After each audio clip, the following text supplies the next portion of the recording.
Growing up with family support in China. In many families in China, support doesn't really have a clear end point. It doesn't stop when children grow up. It doesn't stop after university.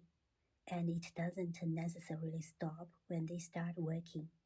You often see parents continuing to support their children well into adulthood, helping with education, helping with housing, and sometimes just making sure things feel stable in the early years of working life. And over time, you realize this isn't something unusual.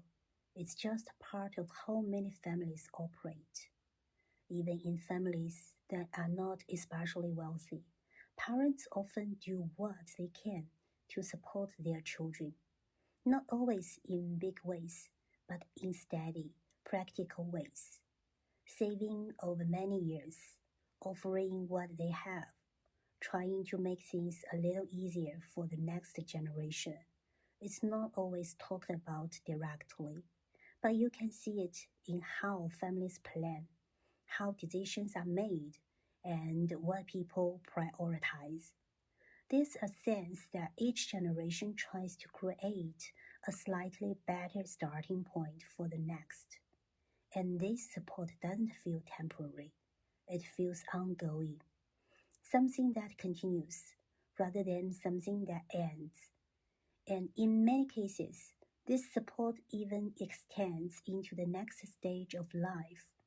When children grow up and start their own families, parents often continue to help, taking care of grandchildren, helping with daily routines, or simply being there so things feel more manageable.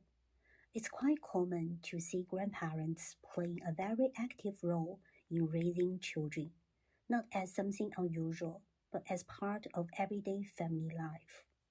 But what's interesting is that this kind of support doesn't only go in one direction.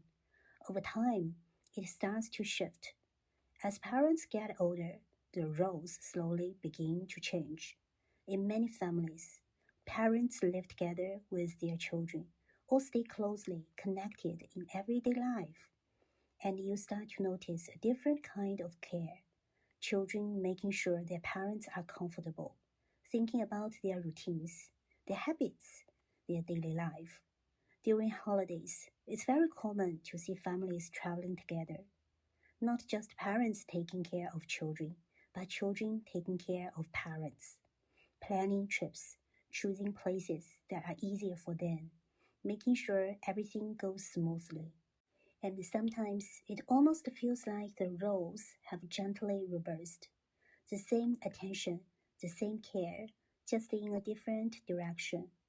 After a while, you start to see this pattern. Support isn't just something that happens at one stage of life. It moves from one generation to the next, and then back again. And that's when it starts to feel like it's not just about helping. It's about staying connected over time. Not as separate individuals, but as a family that keeps moving forward together. If you are interested in how everyday life, culture, and systems shape how things work in China, I share more observations like this on the channel.